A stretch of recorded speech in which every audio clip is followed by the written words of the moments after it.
আসসালামু আলাইকুম ওরহমতুল্লাহ। সুপ্রিয় শিক্ষার্থীবৃন্দ, আশা করি তোমরা সবাই ভালো আছো। এই ভিডিওটি তৈরি করছি 2021 সালের এসএসসি পরীক্ষার্থীদের জন্য। তোমাদের চতুর্থ সপ্তাহে অর্থনীতি বিষয়ক যে অ্যাসাইনমেন্টটি দেওয়া হয়েছে তার নমুনা উত্তরপত্র নিয়ে ভিডিওটি তৈরি করা হচ্ছে। যারা অন্যান্য অ্যাসাইনমেন্টগুলো এখনও করনি, ডিসক্রিপশন বক্সে প্লেলিস্টের লিঙ্ক দেওয়া আছে, সেখান থেকে চাইলে করে নিতে পারো। তোমাদের এই অ্যাসাইনমেন্টের বিষয়কোড হচ্ছে 141। এটি হচ্ছে তোমাদের অর্থনীতির 3 নম্বর অ্যাসাইনমেন্ট। অ্যাসাইনমেন্টটি দেওয়া হয়েছে তৃতীয় অধ্যায় থেকে, উপযোগ, চাহিদা, যোগান ও ভারসাম্য। নির্দিষ্ট কাজটি দেখো। একটি নির্দিষ্ট সময়ে একের পর এক ফুচকা খেলে ফুচকার উপযোগ ক্রমেই কমতে থাকে। উক্তিটি পাঠ্যপুস্তকে উল্লেখিত বিধির সাথে সম্পর্কযুক্ত। সূচি ও রেখার সাহায্যে বিশ্লেষণ। সকল ক্ষেত্রে বিধিটি কার্যকর কিনা তা সম্পর্কে মতামত প্রদান করো। ঠিক আছে, তোমাকে দেখো লেখার ভিতর হচ্ছে যে নির্দেশনা থাকতে হবে।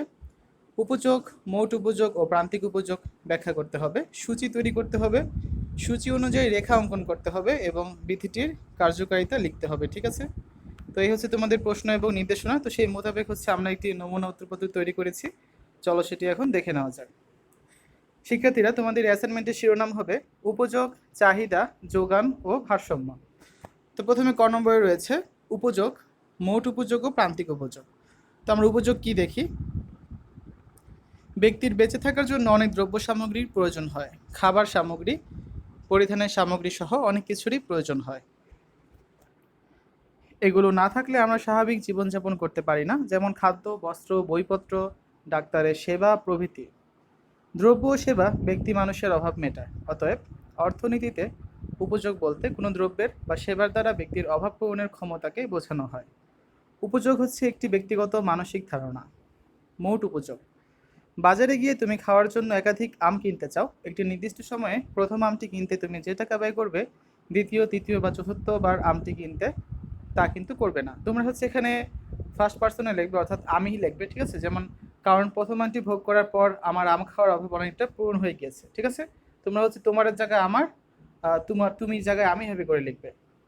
দ্বিতীয়বার আমের প্রতি তোমার আকাঙ্ক্ষা বা আগ্রহ কমে যায়। তৃতীয়, চতুর্থ আমের ক্ষেত্রে আগ্রহ আরও কমবে। এমন হতে পারে যে তুমি আর আম কিনবেই না, কারণ আম খাওয়ার প্রতি সে সময় তোমার আর কোনো আগ্রহ থাকে না, বা তোমার কাছে অতিরিক্ত আমের উপযোগ হচ্ছে শূন্য। আম ক্রয় করতে তোমাকে টাকা ব্যয় করতে হয়। ধরি প্রথম আমটি তুমি কিনলে 5 টাকায়, দ্বিতীয় আমটি কিনতে তুমি 4 টাকা দিতে রাজি থাকো, তৃতীয় আমের জন্য 3 টাকা দিতে চাও এবং চতুর্থ আমের জন্য 2 টাকা দিতে চাও। এভাবে 5+4+3+2 = 14 টাকা দিয়ে তুমি 4টি আম কিনলে। টাকাকে উপযোগের মাপকাঠি ধরলে এখানে 4টি আমের মোট উপযোগ হচ্ছে 14। অতএব কোনো নির্দিষ্ট সময়ে একটি দ্রব্যের বিভিন্ন একক থেকে প্রাপ্ত তৃপ্তির সমষ্টিকে মোট উপযোগ বলে। যেহেতু অতিরিক্ত আম থেকে ক্রমান্বয়ে কম তৃপ্তি পাওয়া যায়, সেহেতু ভোগের পরিমাণ বাড়ার সাথে সাথে মোট উপযোগ ক্রম হ্রাসমান হারে বাড়ে। এরপর দেখো, আমরা হচ্ছে উপযোগ দেখলাম, মোট উপযোগ দেখলাম, তারপর হচ্ছে আমাদের প্রান্তিক উপযোগ। মনে করো তুমি 3টি আম কিনেছো, এখন তুমি আবার আরেকটি আম কিনলে। এই অতিরিক্ত চতুর্থ আমটি হলো প্রান্তিক আম। এই প্রান্তিক আম থেকে তুমি যে তৃপ্তি বা উপযোগ পেলে তাই হচ্ছে প্রান্তিক উপযোগ। এই আম কিনতে তুমি 2 টাকা ব্যয় করলে এখানে প্রান্তিক উপযোগ হবে 2 টাকার সমান। অর্থাৎ অতিরিক্ত এক একক দ্রব্য বা সেবা ভোগ করে যে অতিরিক্ত উপযোগ বা তৃপ্তি পাওয়া যায় তাকে প্রান্তিক উপযোগ বলে। খ নম্বরে হচ্ছে সূচি তৈরি। দেখো, সূচির মাধ্যমে মোট উপযোগ ও প্রান্তিক উপযোগের উপস্থাপন। আমের একক, মোট উপযোগ টাকায়, প্রান্তিক উপযোগ টাকায়। প্রথম আমের ক্ষেত্রে হচ্ছে প্রান্তিক উপযোগ 5, মোট উপযোগও 5। দ্বিতীয় আমের ক্ষেত্রে প্রান্তিক উপযোগ হচ্ছে 4, মোট উপযোগ হচ্ছে 5+4 = হচ্ছে 9। তোমরা একটা কাজ করবে, আমের জায়গায় তোমরা ফুচকা ব্যবহার করবে, সেক্ষেত্রে কিন্তু আরো ভালো হবে, কারণ তোমাদের প্রশ্নে ফুচকার কথা বলা আছে। ঠিক আছে, আম লিখবে সমস্যা নেই, তুমি ফুচকা লিখলে বেটার। তৃতীয় ক্ষেত্রে হচ্ছে 5+4 সাথে 3 যোগ হলে 5, 4 আর 3 যোগ করলে হয় 12।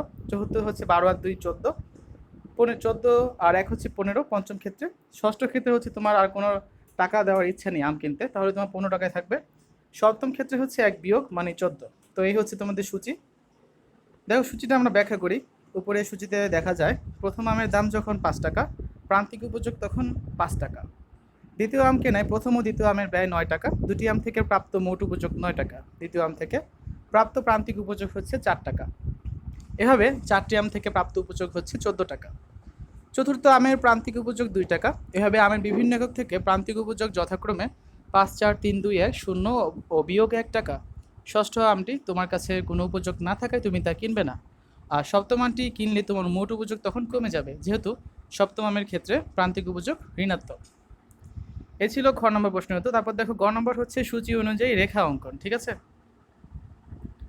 ক্রমহ্রাসমান প্রান্তিক উপযোগ বিধিটি রেখাচিত্রের সাহায্যে দেখানো যায়। নিচের চিত্রে ভূমি অক্ষে বা ওএক্স অক্ষে আমের পরিমাণ এবং লম্ব অক্ষে বা ওয়াই অক্ষে প্রান্তিক উপযোগ ও দাম দেখানো হয়েছে।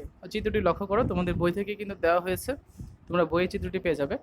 তো এই এক্স অক্ষে আমরা নিয়েছি আমের পরিমাণ এবং ওয়াই অক্ষে নিয়েছি আমরা প্রান্তিক উপযোগ ও দাম টাকায়। ঠিক আছে, এখন দেখো চিত্রটা যদি আমরা ব্যাখ্যা করি, চিত্রে তুমি প্রথম আম থেকে A1 পরিমাণ উপযোগ তথা প্রান্তিক উপযোগ লাভ করো এবং প্রথম আমের জন্য 5 টাকা দাম দাও।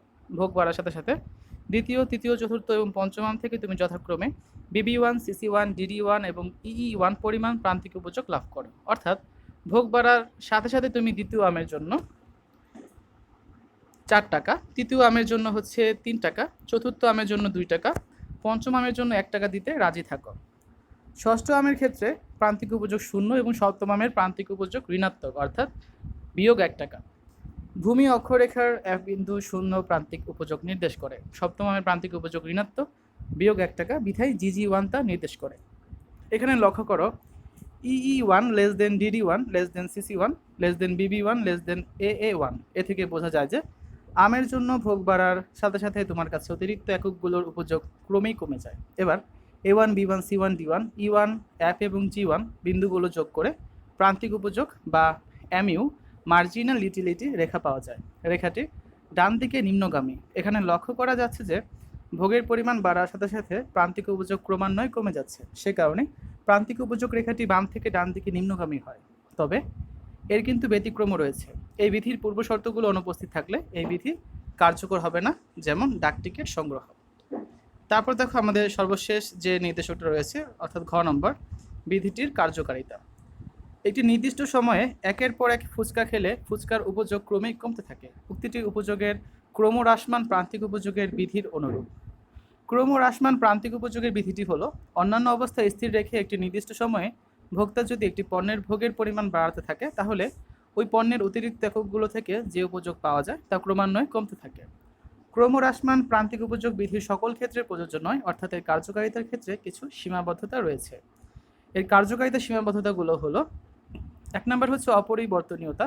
তোমাদের এখানে 5টি লিখলে চলবে, ঠিক আছে, তোমাদের কোশ্চেনে বলা আছে সব 5টি লিখলেই হয়ে যাবে, এখানে 7টা দেওয়া হয়েছে। অপরিবর্তনীয়তা, নির্দিষ্ট সময় মেয়াদে ভোক্তার আয়, রুচি, অভ্যাস, পছন্দ ছিল বলে অনুমান করা যায়। এগুলো কোনো একটি পরিবর্তন হলে এ বিধি কার্যকর হয় না। 2 নম্বর হচ্ছে সময় ব্যবধান। সময় ব্যবধান মেনে নিলে এই বিধি কার্যকর হয় না, কারণ দীর্ঘ সময় পরে মানুষের কোনো দ্রব্যের প্রতি আকর্ষণ না কমে বাড়তে পারে। 3 নম্বর হচ্ছে পরিমাণ। অভাবের তুলনায় দ্রব্য ভোগের পরিমাণ খুবই সামান্য হলে এই বিধি কার্যকর হয় না। 4 নম্বর হচ্ছে শৌখিন দ্রব্য। শৌখিন দ্রব্যের বেলায় এই বিধি কার্যকর হয় না। শখের কারণে দুষ্প্রাপ্য দ্রব্য সামগ্রী সংগ্রহ ও ভোগের ক্ষেত্রে প্রান্তিক উপযোগ ক্রমবর্ধমান হয়। 5 নম্বর হচ্ছে বিলাসজাত দ্রব্য। সামাজিক মর্যাদা বৃদ্ধির কারণে বিলাসজাত দ্রব্যের প্রান্তিক উপযোগ ক্রমশ বাড়ে। 6 ভোক্তার চরিত্র। ভোক্তার চরিত্র অস্বাভাবিক হলে, অর্থাৎ ভোক্তা যুক্তিশীল না হলে এই বিধি কার্যকর হয় না। 7 নম্বর হচ্ছে দুষ্প্রাপ্য দ্রব্য। দুষ্প্রাপ্য দ্রব্যের বেলায় বিধিটি কার্যকর হয় না, কারণ এসব দ্রব্যের বেলায় মানুষের আকাঙ্ক্ষা তুলনামূলক বেশি থাকে। তো শিক্ষার্থীরা, এই ছিল তোমাদের 2021 সালের এসএসসি পরীক্ষার্থীদের চতুর্থ সপ্তাহের অর্থনীতি বিষয়ে যে অ্যাসাইনমেন্টটি দেওয়া হয়েছে তার একটি নমুনা উত্তরপত্র। তো আজ এ পর্যন্তই। তোমাদের সকলের সুস্থতা কামনা করে এখানেই শেষ করছি। আল্লাহ হাফেজ।